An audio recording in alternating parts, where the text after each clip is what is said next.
wa rahimakumullah. Alhamdulillah, segala puja dan puji kita panjatkan kepada Allah Jalla wa Ala, di mana atas limpahan nikmat dan taufiknya kita dipertemukan oleh Allah Azza wa Jalla di pagi hari ini di majlis yang insyaallah diberkahi oleh Allah Subhanahu wa taala. Kita dipertemukan oleh Allah Subhanahu wa taala dalam kondisi kita masih diberikan nikmat-nikmat yang melimpah. Kita masih diberikan nikmat sehat. Kita masih diberikan nikmat waktu, di mana kita mengawali pagi ini dengan ibadah kepada Allah Subhanahu wa taala. Dan yang terpenting, Allah masih memberikan kepada kita nikmat iman. Allah masih memberikan nikmat kepada kita berupa pemahaman yang benar dalam memahami agama ini. Maka tentu seorang mukmin tatkala dia bersyukur dengan nikmat iman, caranya adalah dengan dia menjaga baik-baik, melestarikan betul-betul nikmat iman yang Allah berikan kepada dirinya, yaitu dengan dia terus belajar, terus menuntut ilmu. Itu sebagai bentuk syukurnya dia kepada Allah Azza wa Jalla. Jamaah dimulakan oleh Allah Subhanahu wa taala, kita semuanya sama-sama mengetahui bahwa agama kita, yaitu Islam, merupakan agama yang sempurna dibandingkan agama-agama yang lain. Islam adalah agama yang paripurna. Hukum-hukum di dalam Islam semuanya telah dijelaskan oleh Nabi SAW, mulai dari perkara-perkara yang kecil sampai perkara-perkara yang besar. Kalau antum lihat di dalam Islam, perkara-perkara yang kecil seperti bagaimana adab buang hajat misalnya, itu dijelaskan oleh Nabi SAW. Bahkan bagaimana adab terhadap hewan, ya, sikap seorang muslim terhadap binatang sekalipun itu dijelaskan di dalam Islam. Bahkan jangankan yang hidup, benda mati saja itu juga telah diatur adabnya oleh Nabi. Seperti bagaimana sikap seorang muslim terhadap makanan. Ya, makanan nggak boleh dicela misalnya. Kalau memang nggak suka ya wis jangan dimakan. Nggak usah dicaci maki, nggak usah dicela-cela. Bayangkan sampai makanan saja, bagaimana sikap kita terhadap makanan diatur di dalam agama kita. Maka bagaimana dengan perkara yang lebih besar dari perkara-perkara kecil yang kita sebutkan tadi, yang menyangkut kehormatan manusia, yang menyangkut darah dan nyawa seseorang, yang menyangkut stabilitas keamanan suatu negeri, maka lebih-lebih pasti di dalam Islam diatur semuanya.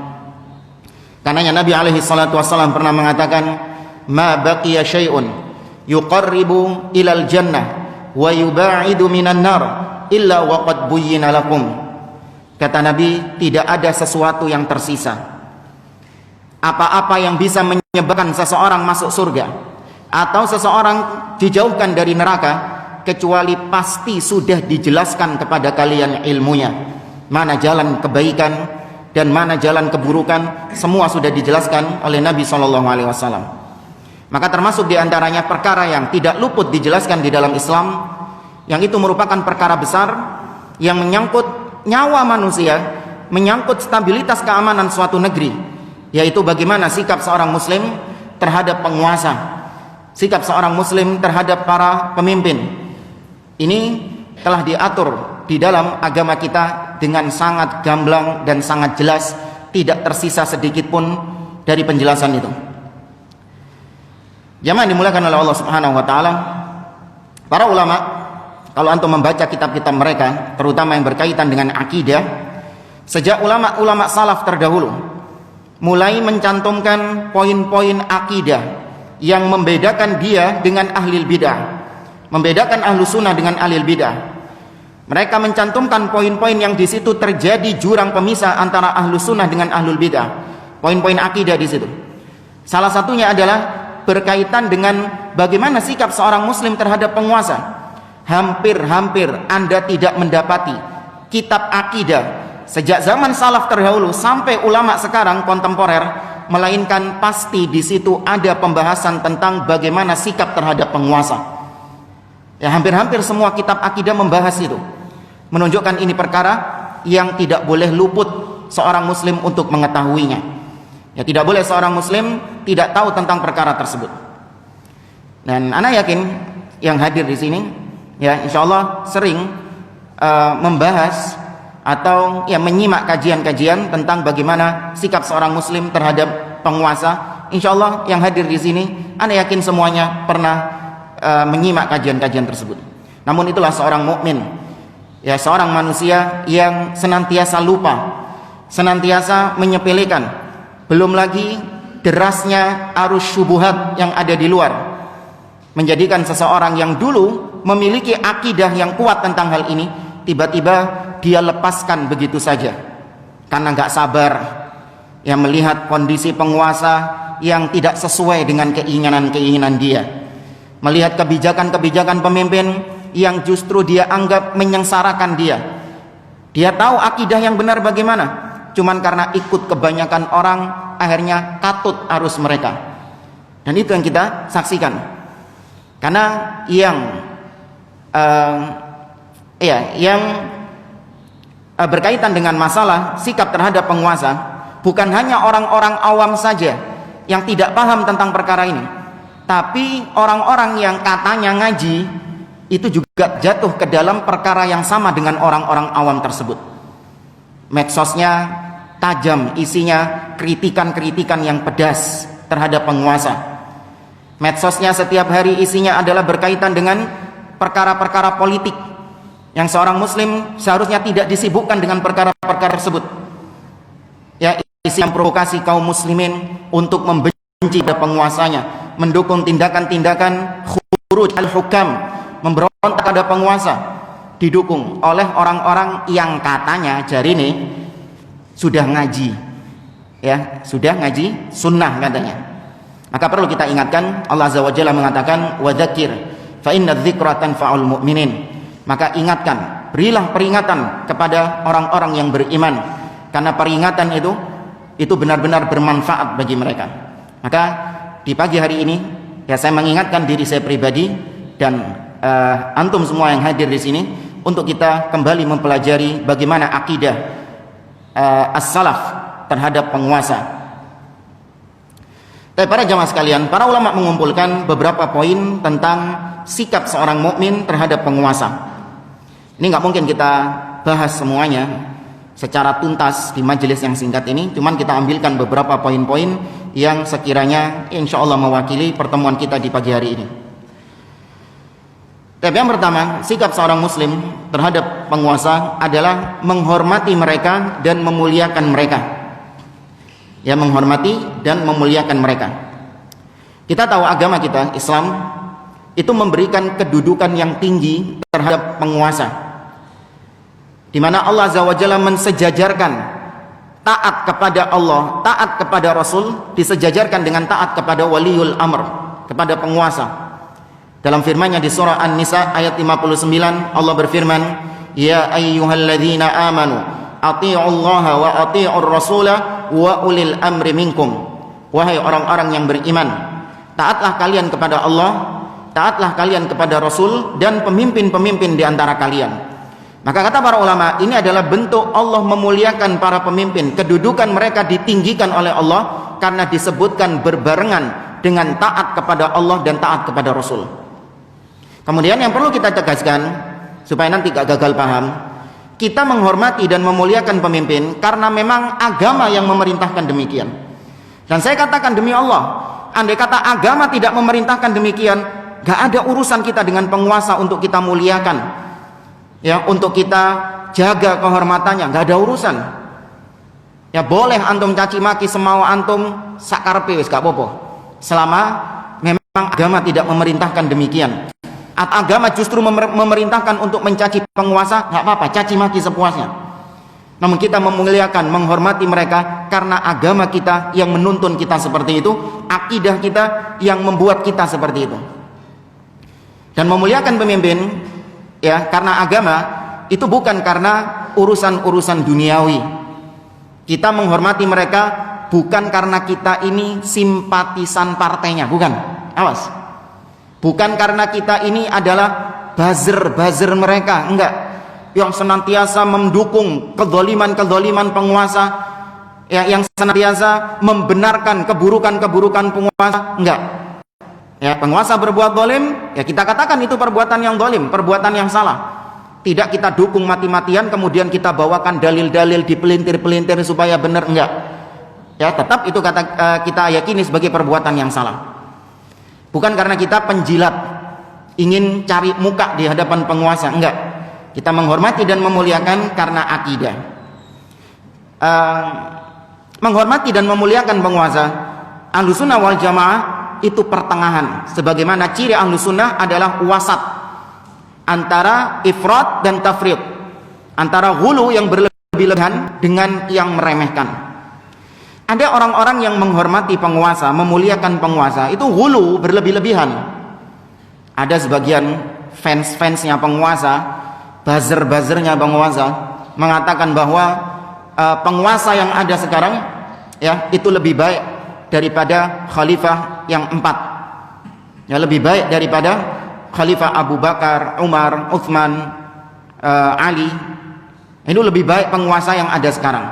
Ini memuliakan yang secara berlebihan, bukan malah menunjukkan dia ini seorang Ahlussunnah sejati. Justru itu menunjukkan kekufuran yang nyata, jamaah. Ghul, berlebih-lebihan. Tapi ada juga yang meremehkan, ada juga yang merendahkan. Kita pernah mendengar ada seorang khatib, yang kita tahu ini khatib punya pemahaman Khawarij. Dia dengan lantang mengatakan di khutbah Jumat ini, anak ngantuk-ngantuk sampai melek. Apa kata dia? Dia dengan bersumpah, wallahi, demi Allah, penguasa yang ada sekarang jika dibandingkan dengan Fir'aun, lebih baik Fir'aun, katanya. Fir'aun itu meskipun kafir tapi mensejahterakan rakyatnya. Kalau penguasa sekarang meskipun katanya dia muslim tapi menyengsarakan rakyatnya. Kimali longor pindo ini.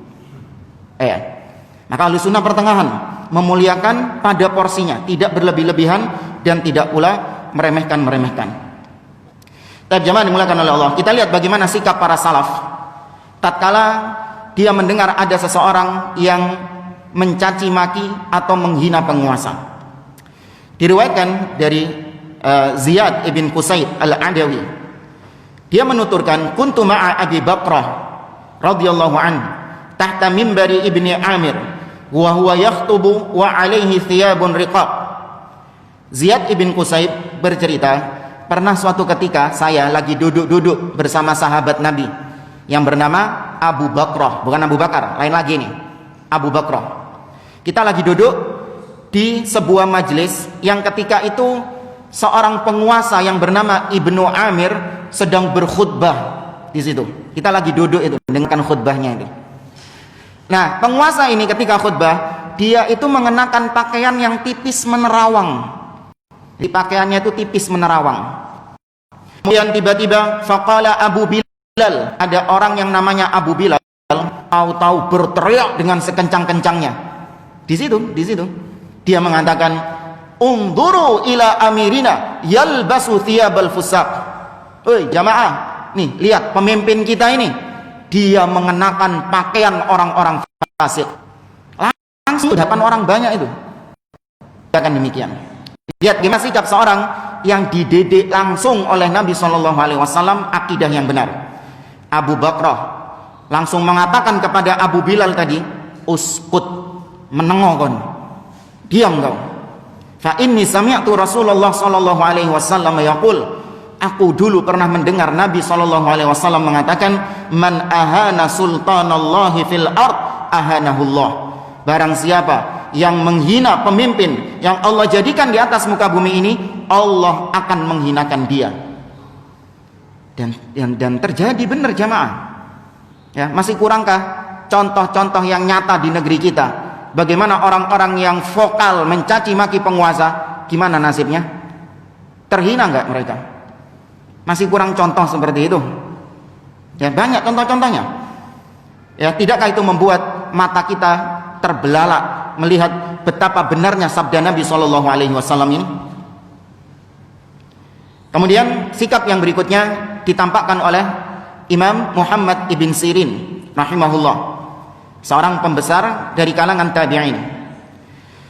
Beliau pernah mendengar ada seseorang yang mencaci maki habis-habisan seorang gubernur ketika itu yang bernama Al-Hajjaj ibn Yusuf. Kita tahu Al-Hajjaj ibn Yusuf ini pembunuh berdarah dingin. Nggak tahu ya, nggak pernah megang darahnya juga. Pembunuh yang gemar membunuh kaum muslimin. Ketika itu ada orang yang mencaci maki Al-Hajjaj ibn Yusuf. Bagaimana sikap Muhammad ibn Sirin rahimahullah? Beliau mengatakan, ayyuhar rajul, fa innaka law wafaital akhirah kana asgharu dhanbin amiltahu qad a'zama alayka min a'zami dhanbin amilahul Hajjaj. Wahai fulan, ketahuilah, apabila engkau dibangkitkan di akhirat kelak, kalau kau kayak gini nyaki mencela Al-Hajjaj bin Yusuf, tahu nggak? Kalau kau dibangkitkan di akhirat kelak, bisa jadi dosa terkecil yang pernah kau lakukan di atas muka bumi ini, jika dibandingkan dengan dosa terbesar yang dilakukan sama Hajjaj, itu sih lebih besaran dosa kecilmu itu tadi. Nah, maksudnya kau melakukan dosa kecil. Apa dosa terkecil yang pernah kita lakukan? Ya, katakan ada satu perbuatan, ini dosa sepele. Nanti kalau dibandingkan dengan dosanya Hajjaj yang paling besar, nanti di akhirat ketika ditimbang, bisa jadi dosa kecilmu itu lebih berat di sisi Allah daripada dosa besar yang dilakukan oleh Al-Hajjaj bin Yusuf. Kok bisa gitu jamaah? Ada yang tahu? Kok bisa dosa kecil ditimbang sama dosa besar masih lebih parah dosa kecil ini? Ya apa ceritanya? Ya apa ceritanya? Ada yang tahu? Antum jangan-jangan nggak tahu pertanyaannya. Kata beliau, alasannya, wa'lam annallaha ta'ala hakimun. Ketahuilah Allah itu maha bijaksana. Ya, di akhirat itu Allah tidak akan mendolimi orang satu dengan orang yang lain. Diadili dengan seadil-adilnya sama Allah Azza wa Jalla. Lihat bagaimana bentuk keadilan Allah. Kata beliau, in akhadha minal Hajjaj liman dhalamahu fasayakhud lil Hajjaj mimman dhalamahu. Allah itu bisa saja mengambil pahalanya Hajjaj, kemudian diberikan kepada orang yang didolimi sama Hajjaj, ditransfer pahalanya. Hajjaj mendolimi orang, ditransfer pahalanya orang tersebut. Tapi Allah juga bisa membalikkan keadaan. Allah akan mengambil pahala dari orang-orang yang mendolimi Hajjaj, diambil pahalanya, diberikan kepada Hajjaj. Kalikan sudah berapa banyak orang-orang yang mencela Hajjaj bin Yusuf.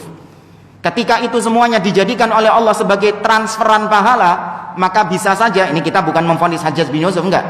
Bisa saja pahalanya Hajjaj bin Yusuf itu lebih besar daripada pahala mereka yang mencaci maki Hajjaj bin Yusuf.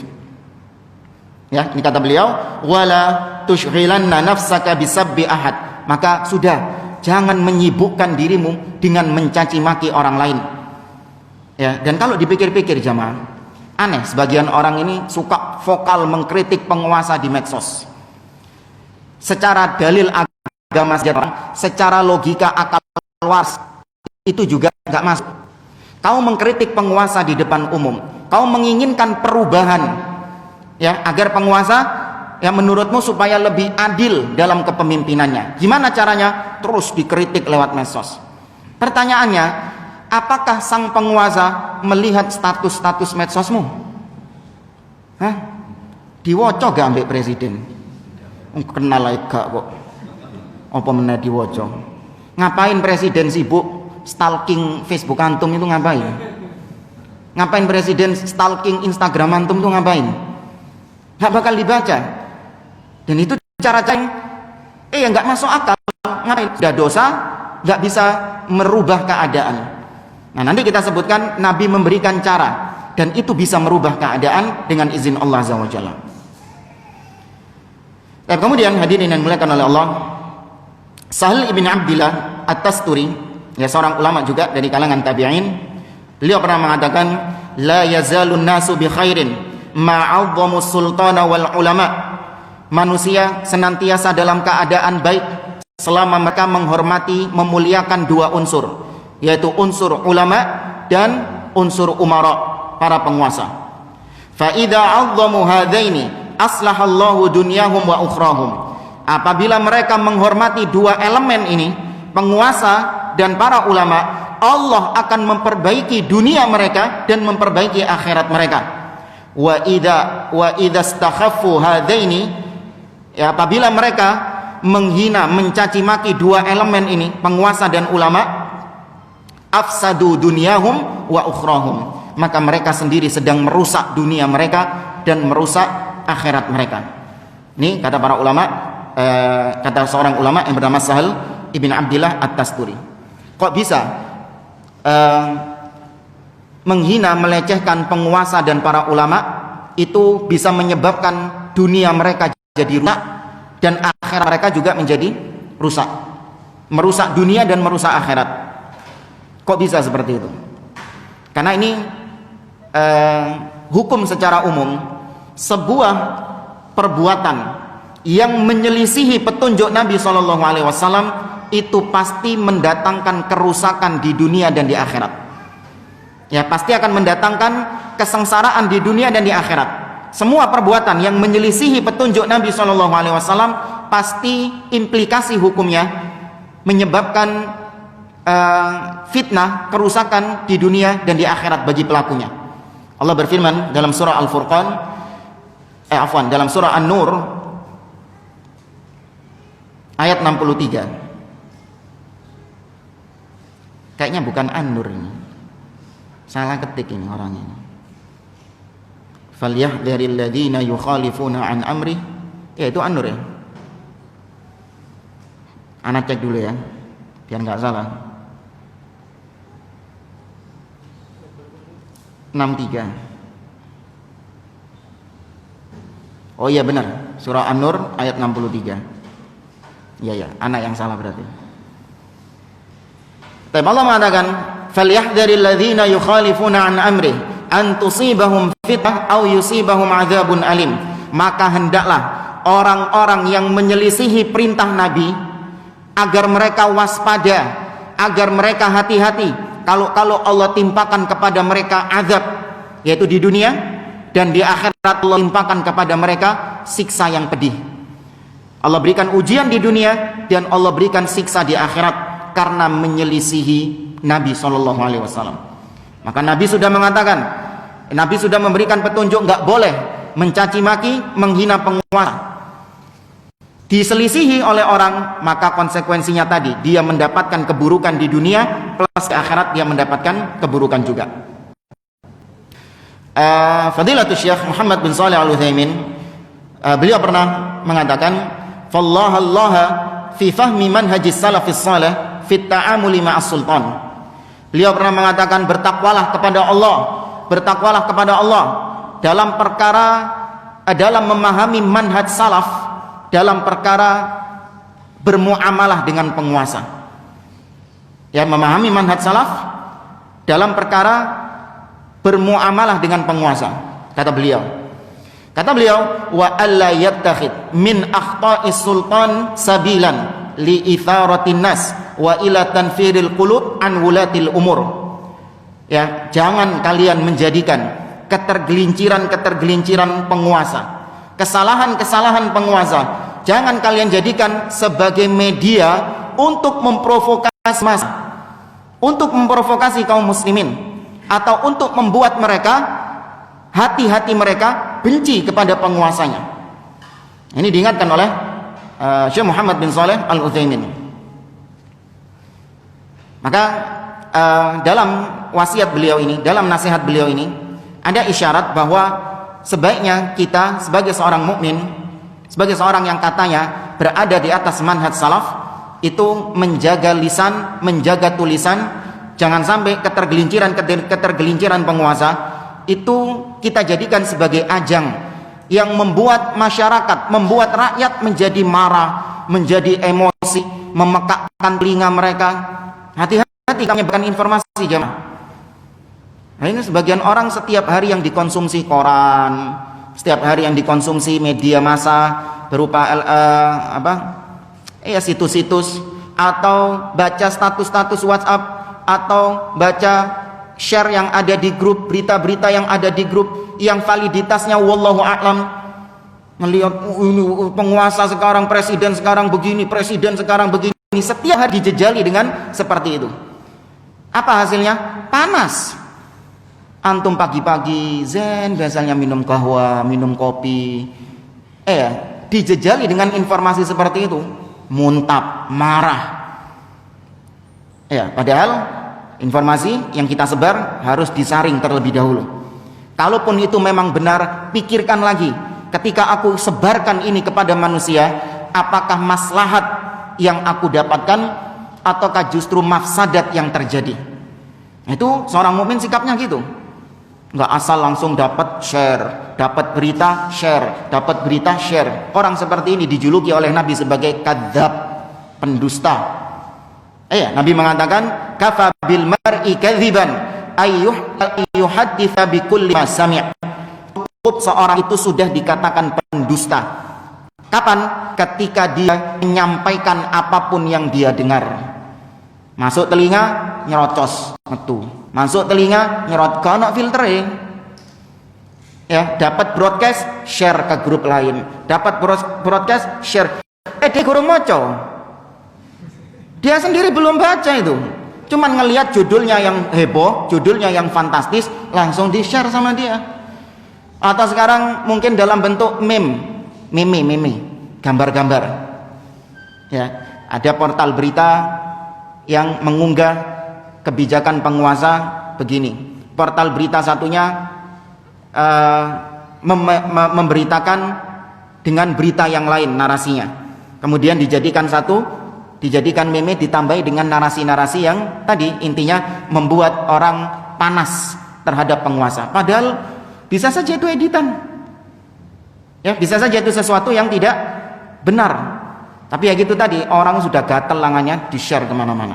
Maka sikap orang muslim enggak bijak dalam menggunakan media sosial yang ada, tidak gegabah dalam hal-hal seperti ini.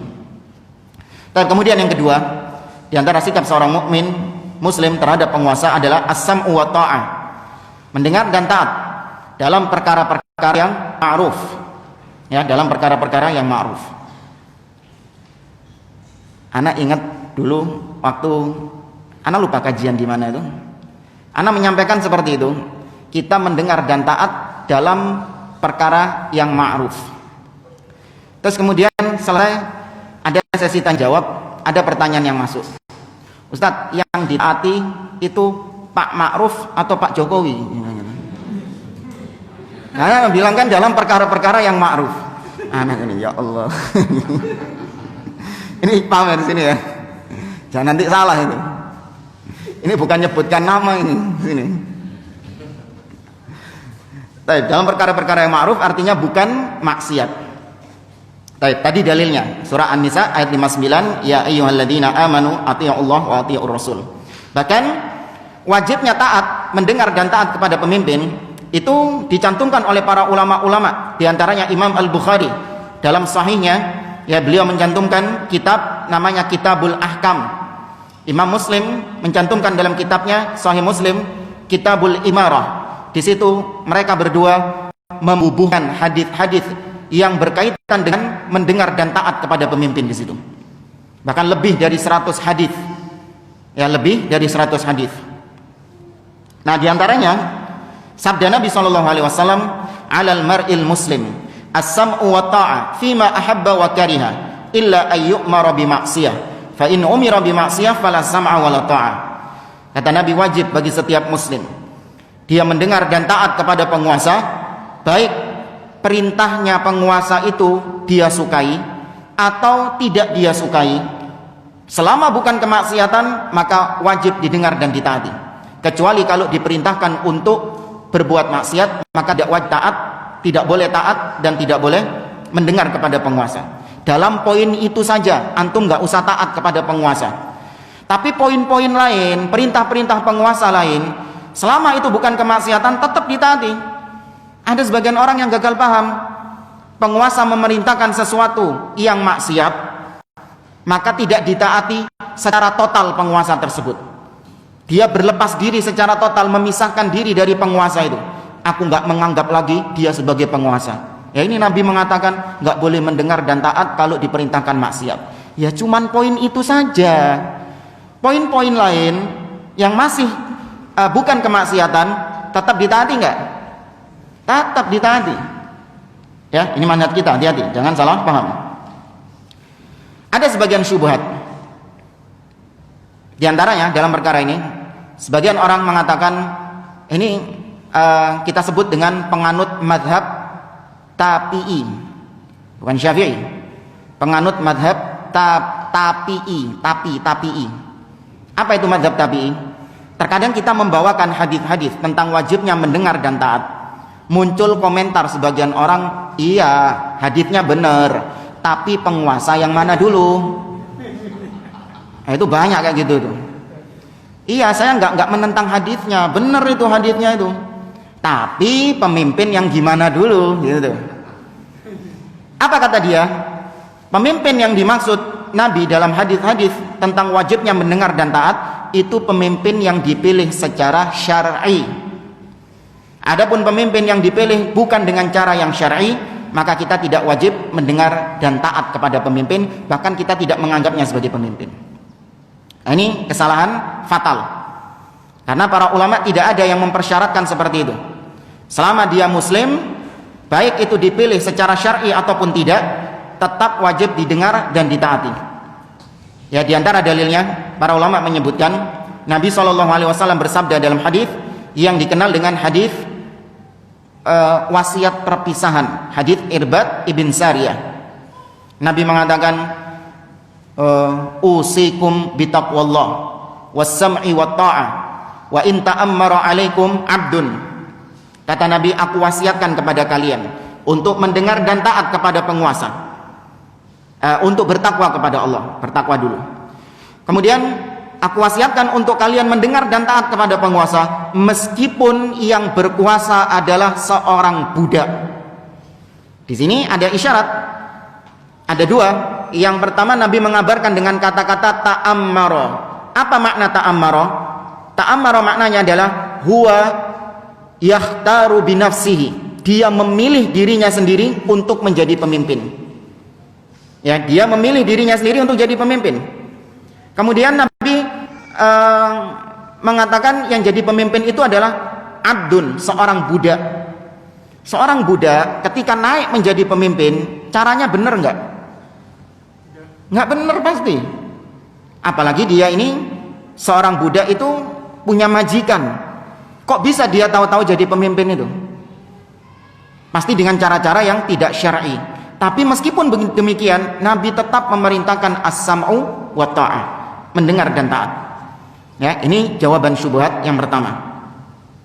Syubhat yang kedua, mereka mengatakan, ya sih nggak apa-apa kalau nggak dipimpin syar'i, pemimpinnya nggak dipilih dengan cara yang syar'i, tapi pemimpinnya itu harus berhukum dengan hukum Allah, harus berdasarkan undang-undangnya Allah.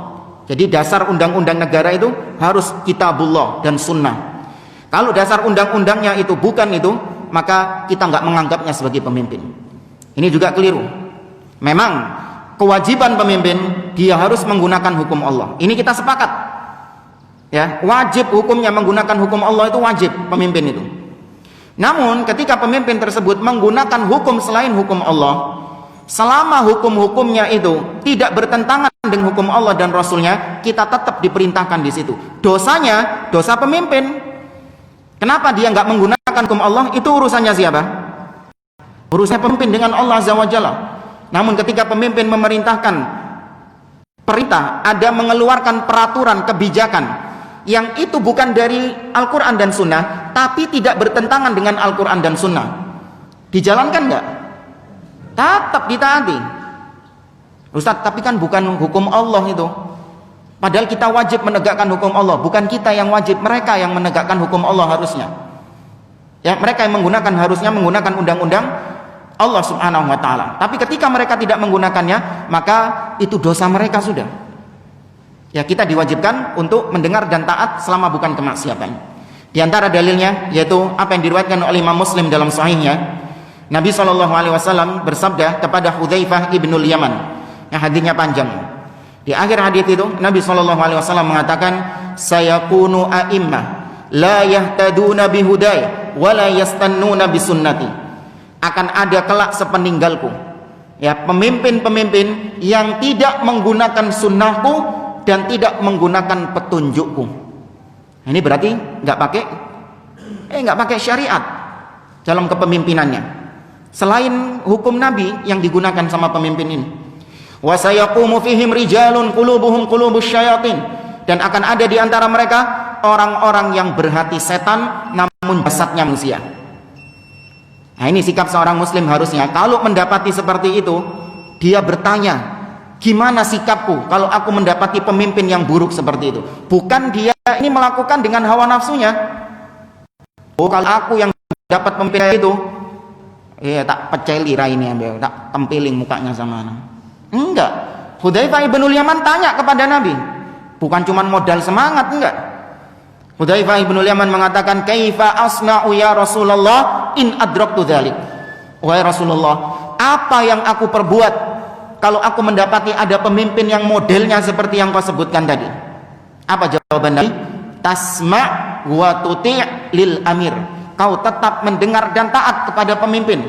Wa in duriba mahruka wa ukhidha maluka fasma' wa ati'. Meskipun punggungmu dipukul, hartamu dirampas, tetap mendengar dan taat. Ya, ini bukan berarti ada sebagian orang naudzubillah mengatakan, kok cemen gitu Ustaz. Iya, mana izzahnya muslim mana? Masa dipukul, dirampas hartanya? Nggih gitu. Maka dijawab oleh para ulama, kita tetap mendengar dan taat kepada pemimpin, bersabar dengan kezaliman pemimpin itu untuk menutup pintu fitnah. Karena kalau kita dizalimi sama pemimpin, maka kezaliman pemimpin tersebut itu hanya mengenai sebagian orang saja. Nah, ketika kita memberontak kepada pemimpin, maka kezalimannya menjadi luas, satu negara hancur semuanya. Lihat negara-negara Timur Tengah sana. Masih kurang contoh. Berapa banyak negara-negara Timur Tengah yang mereka tidak sabar dengan kezaliman pemimpin, kemudian mereka tergesa-gesa memberontak kepada pemimpin. Apa yang terjadi? Hancur negaranya jemaah. Suriah, jelas pemimpinnya kafir malahan. Bukan cuma dolim, kafir wis, top kafir. Bashar, Syiah Nusairiyah, penganut sekte Syiah Nusairiyah, dikafirkan oleh para ulama. Bukan kita yang mengkafirkan, para ulama bahkan mengkafirkan pemimpin Suriah itu. Namun kalau kaum muslimin tidak memiliki kekuatan untuk menggulingkan penguasa, atau kaum muslimin ketika menggulingkan penguasa berdampak buruk pada keadaan setelahnya, maka para ulama tetap untuk mewasiatkan kepada mereka bersabar dulu. Bersabar dulu. Kaum muslimin, umat Islam punya senjata apa misalnya? Ala kadarnya. Sedangkan pemimpin itu punya jet tempur, punya tank, dibantu dengan negara-negara kafir yang lain, kan gitu kan Bashar itu. Kesusu mereka, nggak sabar dengan kezaliman, memberontak. Lihat apa yang terjadi sekarang. Sampai detik ini luluh lantak. Padahal sebelumnya, meskipun kafir ya Bashar Asyad ya, sebelumnya mereka bisa sholat ke masjid nggak? Bisa. Masih bisa kerja, nuntut ilmu, anak-anak masih sekolah. Sekarang rumah nggak ada, anaknya sudah terkubur di dalam tanah, istrinya nggak tahu kemana, sudah hancur hidupnya. Ya, karena tidak ada para ulama yang menyeru orang-orang Islam di Amerika untuk memberontak kepada Donald Trump. Pernah dengar fatwa ulama kayak gitu? Yang di Amerika, kalian gulingkan Donald Trump itu ada? Nggak ada. Tapi tetap bukan berarti Donald Trump itu waliul amr, enggak. Ya, tidak dianggap sebagai pemimpin, tapi ditaati hanya untuk kemaslahatan saja. Ya, hanya ditaati untuk kemaslahatan. Adapun yang tidak mendatangkan kemaslahatan nggak perlu ditaati. Secara asal nggak perlu ditaati. Tapi kalau ternyata tidak taatnya kita terhadap mereka, pemimpin kafir ini, menyebabkan kita nanti terbunuh, kita nanti terusir, atau kita nanti mengalami madharat-madharat yang banyak, maka ditaati hanya untuk meminimalisir madharat tersebut. Bukan karena dia sebagai ulil amri, bukan. Ya. Baik hadirin yang dimuliakan Allah Azza wa Jalla. Kemudian yang berikutnya adalah bersabar. Sikap berikutnya adalah bersabar. Pemimpin, sebagaimana kita ketahui, dia ini manusia biasa seperti kita, yang berbuat salah sebagaimana kita berbuat salah. Dan perlu diketahui juga, kalau Anda melihat penguasa berbuat zalim, itu karena kezaliman rakyat. Ini kaidah yang harus antum pegang jemaah. Pemimpin berbuat zalim itu karena kezaliman rakyat. Kenapa kok harus pemimpin yang dituntut berbuat adil? Rakyatnya berbuat zalim gak ada masalah, santai-santai saja. Ya kan gitu. Mereka mengkritik pemimpin harus berbuat adil, padahal rakyatnya mulai petinggi-petingginya sampai yang rendah-rendahnya mereka semua berbuat zalim. Berapa banyak kedoliman yang terjadi di pasar misalnya. Perdagangan yang ada unsur tipu menipu, riba di situ. Kemudian di kalangan pejabatnya misalnya, berapa banyak praktek suap menyuap, berapa banyak praktek korupsi, bahkan sampai pada urusan pendidikan, berapa banyak yang contek menyontek. Itu bukan zalim itu. Kalau rakyatnya saja kualitasnya kayak gitu, maka wajar kalau Allah Subhanahu wa taala memberikan pemimpin yang 11-12 sama rakyatnya. Sebagaimana ungkapan kama takunu yuwalla alaikum. Sebagaimana diri kalian, demikianlah keadaan pemimpin kalian. Pemimpin cerminan rakyat. Rakyatnya buruk, maka muncul pemimpin yang buruk. Sebagaimana kita kalau lagi ngaca, itu ada cermin di situ itu. Jadi, kalau antum mau praktek nggak apa-apa. Kata antum ngaca, bayangan antum yang ada di kaca ini ternyata nggak sesuai dengan harapan antum. Waduh, kok elek ya? Yang salah kacanya atau yang ngaca? Yang ngaca. Itu mau diganti kaca yang paling mahal sekalipun, kalau si ngoco itu elek, tetap elek jamaah. Iya, nggak mungkin bisa berubah jadi bagus, nggak mungkin bisa berubah jadi ganteng. Yang perempuan nggak mungkin bisa berubah cantik. Ngocongin, elek. Ganti ini kaca yang lebih bagusan, diganti yang harganya jutaan. Bisa elek. Tambah jelas elek. Tapi yang diperbaiki apanya? Orangnya, bukan kacanya. Ya inilah makanya manhaj ahli sunnah dalam memperbaiki negeri itu memperbaiki rakyat, memperbaiki bawahnya, bukan memperbaiki atasnya, enggak. Tapi yang diperbaiki adalah rakyatnya. Ya Allah mengatakan dalam surah Al-An'am, wa kadzalika nuwalli ba'dadh-dhalimina ba'dhan bima kanu yaksibun.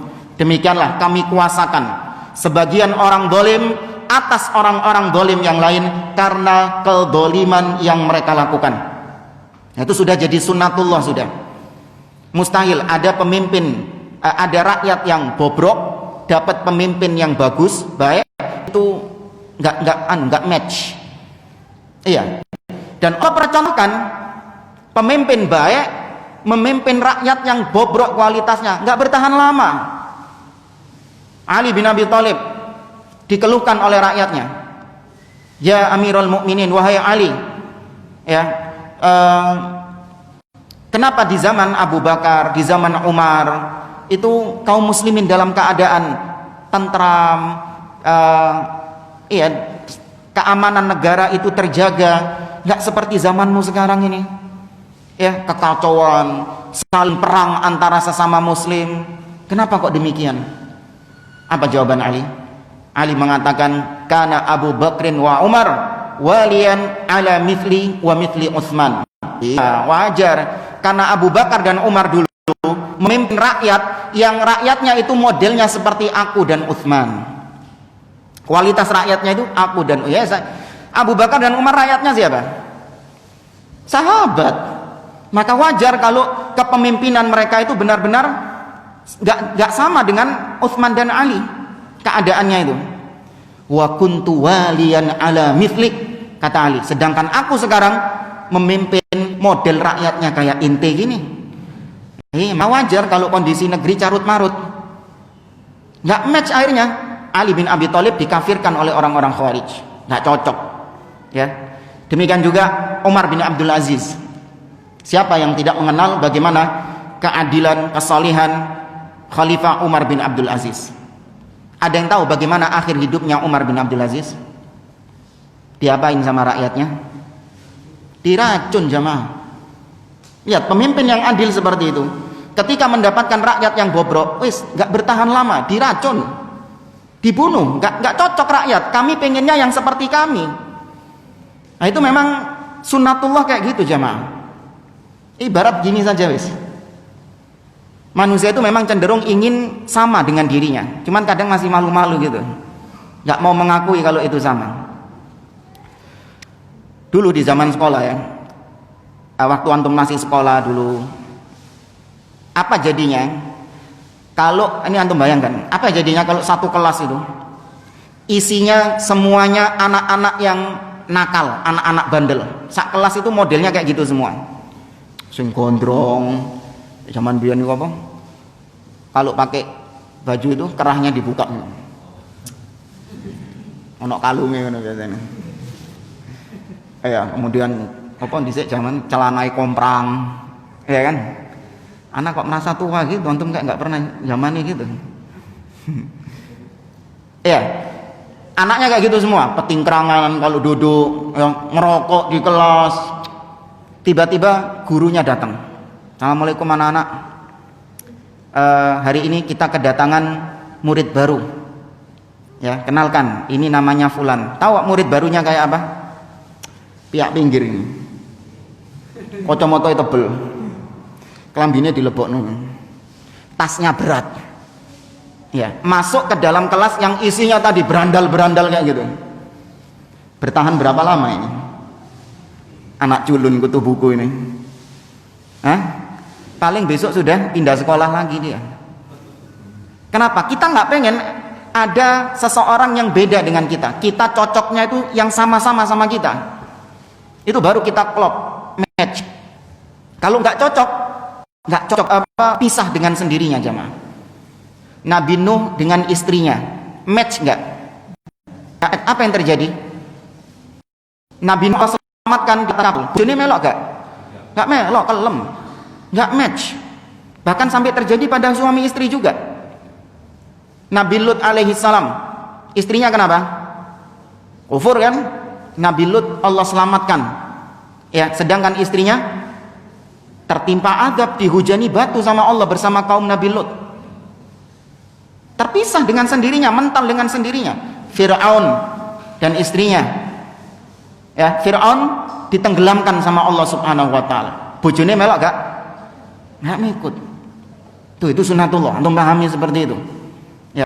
Sudah, orang-orang yang terlalu banyak menghayal, menuntut, kita ingin pemimpin kita itu adil seperti Abu Bakar, kita ingin pemimpin kita, presiden kita sekarang seperti Umar ibn Khattab. Alah, coba kalau Umar, Abu Bakar beneran jadi pemimpin di zaman sekarang, paling cuma 1 hari dilengsarkan Umar sama Abu Bakar.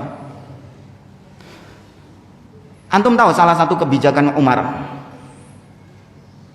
ibn Khattab, coba bayangkan ya, kalau Umar sekarang naik menjadi Umar bin Khattab, bukan Umar Baladra.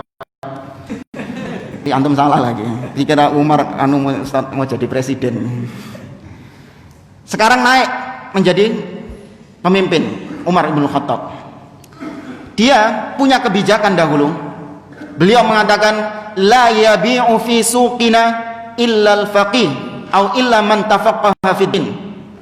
Kata Umar ibn Khattab, enggak boleh berjualan di pasar kami kecuali yang paham fikih jual beli. Umar punya peraturan gitu dulu. Kita nggak boleh jualan kalau kita nggak paham tentang fikih jual beli. Coba kalau kebijakan itu diterapkan Umar zaman sekarang. Oh, buyar, demo gede-gedean, nyewa pickup, nyewa toa. Iya,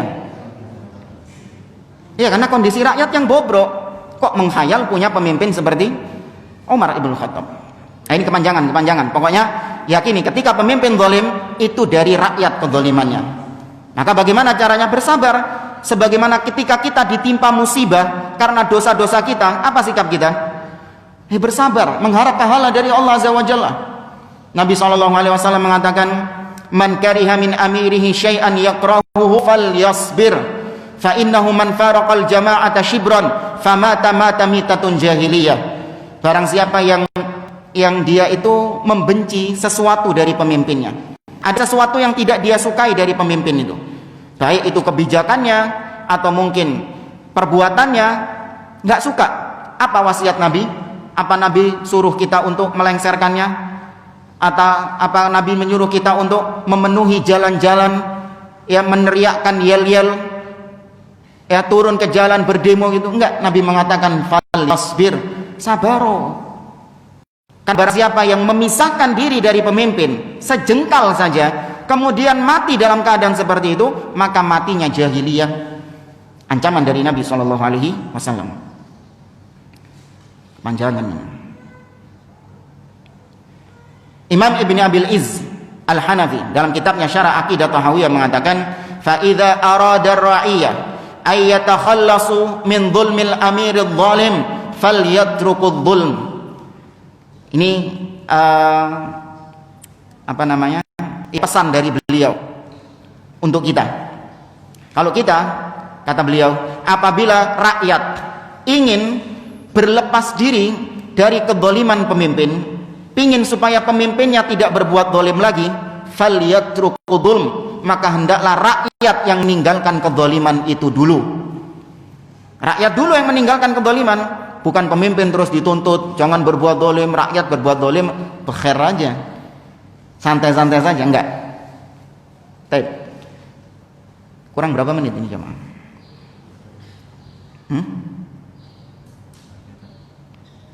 Masih? Ya, itu nanti mau olahraga itu. Kesuwen Ustaz ini. Dan kemudian yang keempat, di antara sikap mukmin seorang mukmin kepada pemimpin adalah menasihati. Ya. Lihat di sini, diatur di dalam Islam kok. Bukan pemimpin berbuat zalim itu terus dibiarin, dibela mati-matian, kemudian dicarikan dalil-dalil untuk mendukung kezalimannya. Enggak boleh kayak gitu. Awas. Harus proporsional. Ya. Kezaliman pemimpin enggak boleh dibela. Enggak boleh ditutup-tutupi dalam artian dicarikan pembenaran atas kezaliman itu, enggak boleh. Kesalahan pemimpin harus diluruskan. Cuman yang meluruskan ini itu orang yang memang berkompeten di dalamnya. Ya, tidak semua orang itu diberi hak untuk meluruskan pemimpin. Awas, ada orang-orang yang memang enggak punya kapasitas itu untuk meluruskan. Maka ya sudah minggir. Kenapa? La yukallifullahu nafsan illa wus'aha. Allah tidak membebani seseorang di luar batas kemampuan. Kau enggak mampu menasihati pemimpin, entah karena kondisimu yang tidak memungkinkan bertemu pemimpin, entah karena ilmumu yang kau tidak paham kebijakan pemimpin, ya, maka kau mampu, ya sudah, enggak usah ikut menasihati pemimpin. Nah, bagi yang mampu, yang punya akses untuk menasihati pemimpin secara langsung, atau dia ini punya konsep yang bagus sebagai ganti konsepnya pemimpin yang dianggap kurang pas, ajukan, gak ada masalah. Ya, ayo yang pintar-pintar, yang paham tentang ekonomi misalnya, bikin konsep yang bagus. Ya, bikin konsep yang bagus, ajukan itu kepada penguasa. Kalau diterima alhamdulillah, kalau tidak ya sudah, selesai. Kau cuma menunaikan tanggung jawabmu sebagai rakyat, meluruskan kesalahan pemimpin. Selesai. Nasihat itu harus dilakukan, emang. Enggak kan? Iya, ada orang-orang yang protes.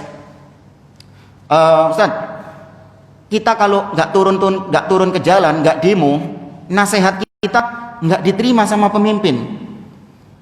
Terus saya jawab, loh emang nasihat itu harus diterima? Enggak kan? Sebagaimana aku menasehatimu untuk nggak demo, kan ya tetap demo. Kan gitu. Sama, ente juga nggak menerima nasihat. Sudah tak bilangi jangan turun ke jalan, mokong tetap demo.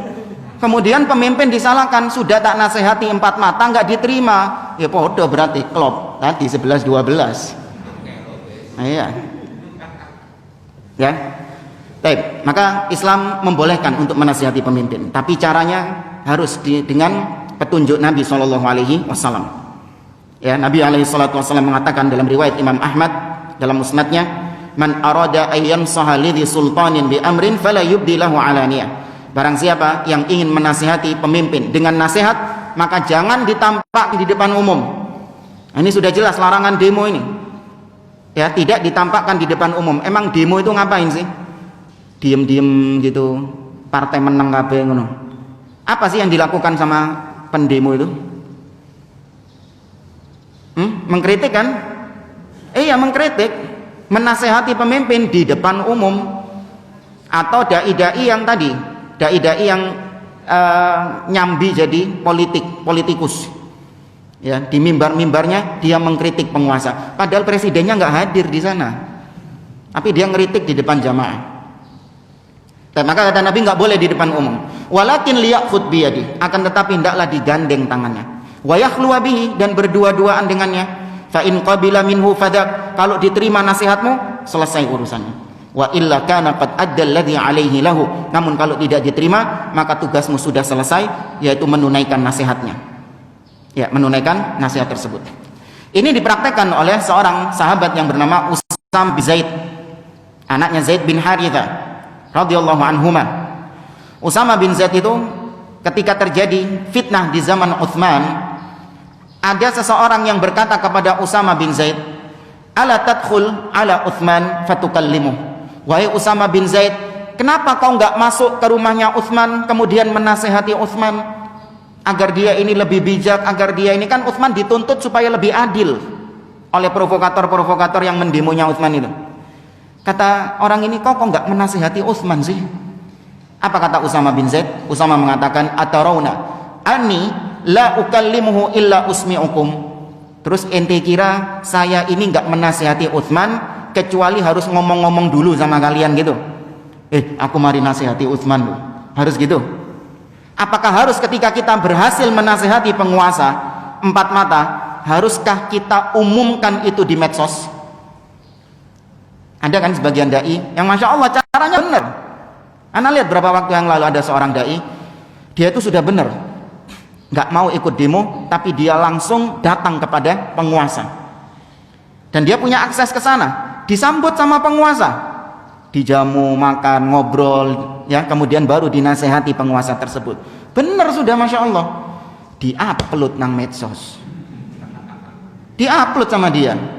Ini saya sudah menyampaikan nasihat kepada penguasa agar dia begini-begini, poin-poin nasihatnya dicantumin satu-satu. Apa dampaknya kalau kayak gini, jamaah? Kalau penguasa tidak menaati nasihat itu, rakyat makin marah nggak? Semakin marah. Justru itu semakin memprovokasi. Memang presiden, memang penguasa ini wis dinasehati baik-baik nggak bisa, maka nggak ada cara lain selain kekerasan. Maling ngono. Ya, maka kalau sudah menasehati, sudah biarkan. Itu antara engkau dengan Allah Azza wa Jalla. Ya, cuman memang terkadang seorang itu pingin show off. Dia pingin tampil gitu loh. Gitu, aku ismari nasihati pemimpin. Dari awalnya saja sudah nggak ikhlas. Ya, padahal menasehati itu ibadah bukan? Ibadah pada Allah Azza wa Jalla. Tapi yang berikutnya yaitu mendoakan pemimpin dengan kebaikan. Ya. Nah, ini penjelasannya, anak kira nggak usah. Tapi yang terakhir sebelum tutup, yaitu sikap terhadap pemimpin adalah tidak memberontak kepada pemimpin itu. Khuruj, ya, tidak memberontak terhadap pemimpin. Diriwayatkan dari sahabat Ubadah ibnu Samit radhiyallahu anhu, beliau mengatakan, baya'ana Rasulullah sallallahu alaihi wasallam ala sam'i wa ta'ah fi mansyatina wa makrahina wa usrina wa yusrina wa athara alaina wa alla nunazi al-amra ahlahu qal illa an tarau kufran bawahan indakum fihi minallahi burhan. Kata beliau, kami pernah dibaiat sama Rasulullah, para sahabat nih pernah dibaiat sama Rasulullah untuk kita berjanji sumpah setia, kita mendengar dan taat kepada pemimpin, baik dikala kita semangat ataupun dikala kita malas, baik dalam keadaan kita senang ataupun dalam keadaan kita tidak senang, dan kita tidak boleh memberontak kepada pemimpin tersebut. Kemudian Nabi mempersyaratkan, kecuali apabila kalian melihat kekafiran yang nyata dari pemimpin tersebut dan kau memiliki bukti di hadapan Allah tentang kekafiran itu, maka baru boleh diberontak dengan syarat-syarat yang disebutkan oleh para ulama.